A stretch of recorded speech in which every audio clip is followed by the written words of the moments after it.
அன்பு உறவுகளுக்கு இனிய வணக்கங்கள். இன்றைய பதிவுல மீனராசி அன்பர்களுக்கான சூரிய பயிற்சி பலன்களை தான் பார்க்க போறோம். கடந்த காலகட்டங்கள்ல மேஷ ராசியில உச்சபலம் பெற்ற சூரிய பகவான் வரும் 14/5/2024 அன்னைக்கு ரிஷபம் அன்னைக்கு பயிற்சியாக இருக்கார். அங்க கிட்டத்தட்ட 32 நாட்களுக்கு சஞ்சாரம் செய்ய போறார். திரும்பவும் 14/6/2024 அன்னைக்கு ரிஷபமனையிலிருந்து பயிற்சியாகி மிதுனமனையில சஞ்சாரம் செய்ய போறார்.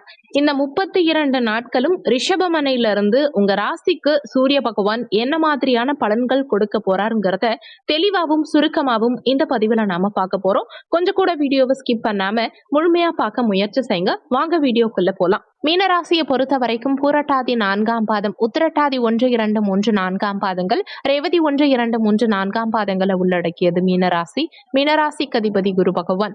வீடியோல சொல்லக்கூடிய பலன்கள் ஆண் பெண் இருப்பாளருக்கும் பொருந்தக்கூடிய பலன்கள்.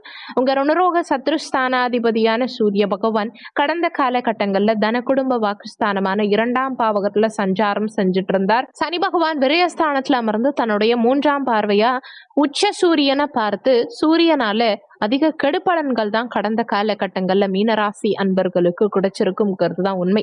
ஆனா வரும் 14ஆம் தேதி அன்னைக்கு உங்க 6ஆம் அதிபதி 3ஆம் பாவகமான முயற்சி ஸ்தானத்துல சஞ்சாரம் செய்யறார். அதுவும் தனிச்சு சஞ்சாரம் செய்யாம உங்க கர்ம தொழில் ஸ்தானாதிபதியும் ராசி அதிபதியுமான குரு பகவானோட சேர்க்கை பெற்று சஞ்சாரம் செய்யறது விசேஷம். வரும் 19ஆம் தேதி அன்னைக்கு முயற்சி ஸ்தானமான 3ஆம் பாவகத்து அதிபதி சுக்கிர பகவான் ஆட்சி பலம் பெற்று சஞ்சாரம் செய்யறார். அவரோட சேர்க்கை பெற்று குருவோடையும் சேர்க்கை பெற்று சஞ்சாரம் செய்ய போறார். மாத பிற்பகுதியில புதனோட சேர்க்கை பெற்று புதாதித்ய யோகத்தோட சஞ்சாரம் செய்யறது விசேஷம். 6ஆம் இடத்து அதிபதி 3ஆம் இடமான முயற்சி ஸ்தானம் தைரிய வீரிய ஸ்தானத்துல சஞ்சாரம் செய்யும் காரணத்தினால தைரிய வீரியம் அதிகரிக்கும். எதுவா இருந்தாலும் சரி, என்னால முடியும், நான் பாத்துக்கிறேன் அப்படிங்கிற ஒரு மைண்ட் செட் உங்களுக்குள்ளேயே தைரிய வீரியங்கள் இந்த காலகட்டத்தில் அதிகரிக்கும். சகோதர உறவுகளோட கருத்து வேறுபாடுகள் உண்டாகலாம். இளைய சகோதர ஸ்தானமும் இதே 3ஆம் இடம் தான். 6ஆம் இடத்து அதிபதி இங்க 3ஆம் இடத்துல இருக்கும் காரணத்தினால சகோதர உறவுகளோட கருத்து வேறுபாடுகள் உண்டாகலாம். ஒரு சிலருக்கு சகோதர வகையில கடன் உண்டாகலாம். ஒரு சிலருக்கு அடுத்தவங்களை அடக்கியாலும் எண்ணம் இந்த காலகட்டத்துல பிறக்கும். இஎன்டி ப்ராப்ளம் ஒரு சிலருக்கு கொடுக்கும். ஒரு சிலருக்கு கை விரல்ல காயம் உண்டாகலாம். முடிஞ்ச வரைக்கும் உடல் நலத்திலையும் கொஞ்சம் அக்கறை எடுத்துக்க பாருங்க.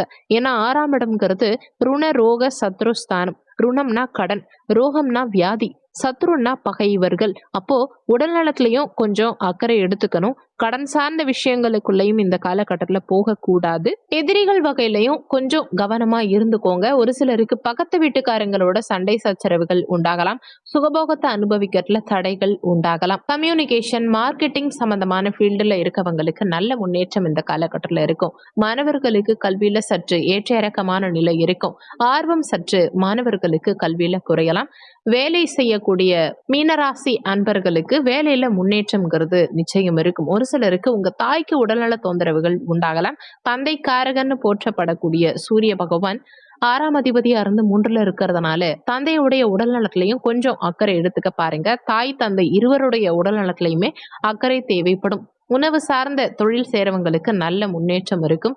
ஒரு சிலருக்கு இடமாற்றம் கொடுக்கும். பணி சார்ந்த இடமாற்றமாவோ, வேலை சார்ந்த இடமாற்றமாவோ, அல்லது வீடு மாற்றமோ ஏதாவது ஒரு வகையில மாற்றம்ங்கிறது இந்த காலகட்டத்துல ஒரு சிலருக்கு கொடுக்கும். முக்கியமா 3ஆம் இடம்ங்கிறது கையெழுத்து சார்ந்த பாவகம், பத்திரப்பதிவு சார்ந்த பாவகம். இப்போ உங்க கையெழுத்தினால ஒரு சிலருக்கு தொந்தரவுகள், தடங்கல்கள், பிரச்சனைகள் உண்டாகலாம். யாருக்கும் இந்த காலகட்டத்துல ஜாமீன் கையெழுத்து போடாதீங்க. அடுத்தவங்களுக்கு முன்னின்று பணம் வாங்கி கொடுக்கறது, மற்றவங்களுக்காக நீங்க பொறுப்பேற்கிறது, இந்த மாதிரி விஷயங்கள்ல இந்த காலகட்டத்துல போகக்கூடாதுங்கிறத மனசுல வச்சுக்கோங்க. யாருக்காகவும் பரிதாபப்படாதீங்க. ஒரு சிலருக்கு உறவினர்களோட பகை உண்டாகலாம். தேவையில்லாத செலவுகளும் இந்த காலகட்டத்துல சற்று அதிகரிக்கலாம்ங்கிறதுனால செலவுகளை முடிஞ்ச வரைக்கும் குறைச்சிக்க முயற்சி செய்யுங்க. இப்ப ஆடம்பர செலவுகளை தவிர்த்துக்க முயற்சி செய்யுங்க. நிறைய பயணங்கள் இந்த காலகட்டத்துல ஒரு சிலர் மேற்கொள்வீங்க. வெளிநாடு, வெளி மாநிலம், வெளியூர் செல்லக்கூடிய யோகம் இந்த காலகட்டத்துல சிறப்பாவே மீனராசி அன்பர்களுக்கு உண்டு. நீண்ட காலமா வெளிநாடு போகணும்னு வெயிட் பண்ணிட்டு இருந்தவங்களுக்கு நிச்சயம் இந்த காலகட்டத்துல வெளிநாடு செல்லக்கூடிய யோகம்ங்கிறது கிடைக்கும். குடும்ப வளர்ச்சியும் இந்த காலகட்டத்துல சிறப்பாவே இருக்கும். ஆனா குடும்பத்துக்காக நிறைய செலவுகளும் இந்த காலகட்டத்துல ஒரு சிலர் செய்வீங்க. வளர்ச்சி, குடும்ப வளர்ச்சி நல்லாவே இருக்கும். கலைத்துறையில ஒரு சிலருக்கு நாட்டம் அதிகரிக்கும். ஒரு சிலருக்கு சிலருக்கு விளையாட்டில் ஆர்வம் அதிகரிக்கும். விளையாட்டு சார்ந்த துறைகள்ல இருக்கவங்களுக்கு நல்ல முன்னேற்றம் இருக்கும். முயற்சிகள் இந்த காலகட்டத்தில் அதிகரிக்கும். நிறைய முயற்சிகள் செய்யக்கூடிய அமைப்புகளை கொடுக்கும். ஆனாலுமே முயற்சியில சில தடங்கல்கள் இருக்கலாம். ஒரு முயற்சியில கிடைக்க வேண்டிய வெற்றி 2-3 முறை முயற்சி செஞ்சுதான் உங்களுக்கு இந்த காலகட்டத்தில் கிடைக்கும். கோதுமை பொருட்கள் மீது ஒரு சிலருக்கு அதிக நாட்டம் இந்த காலகட்டத்தில் அதிகரிக்கும். அதே மாதிரி மருத்துவம் சார்ந்த துறைகள்ல இருக்கவங்களுக்கு நல்ல முன்னேற்றம் இருக்கும். அரசாங்க துறைகள்ல இருக்கவங்களுக்கும் நல்ல முன்னேற்றம், சம்பள உயர்வு, பதவி உயர்வு இதெல்லாம் நிச்சயம் கிடைக்கும். அரசியல் தொடர்பு ஒரு சிலருக்கு ஏற்படுத்தி கொடுக்கும். அரசியல்வாதிகளுக்கும் நல்ல முன்னேற்றம் இருக்கும். தலைமை தாங்கும் குணம் இந்த காலகட்டத்தில் அதிகரிக்கும். போகத்தை அனுபவிக்கிறதுல நாட்டம் அதிகரிக்கும். சொகுசா இருக்கணும் நிறைய பேர் விரும்புவீங்க. அதுக்காக கொஞ்சம் ஆடம்பர செலவுகளும் ஒரு சிலர் பண்ணுவீங்க. ஆபரண சேர்க்கை ஒரு சிலருக்கு இந்த காலகட்டத்துல இருக்கும். உறவினர்கள் வகையில கொஞ்சம் விட்டு கொடுத்து செல்லணுங்கிறத மனசுல வச்சுக்கோங்க. ஆக மொத்தம் பார்க்கும்போது கடன், வம்பு, பகை, நோய் சார்ந்த விஷயங்கள்ல மட்டும் இந்த காலகட்டத்துல சற்று கூடுதல் கவனம் எடுத்துக்கிறது உங்களுக்கு நல்லதுங்கிறத மனசுல வச்சுக்கோங்க. இந்த வீடியோல உங்களுக்கு ஏதாவது சந்தேகம் இருந்தா கீழே இருக்க கமெண்ட் செக்ஷன்ல சொல்லுங்க. நன்றி. மற்றும் ஒரு நல்ல பதிவோடு மீண்டும் உங்களை சந்திக்கிறேன்.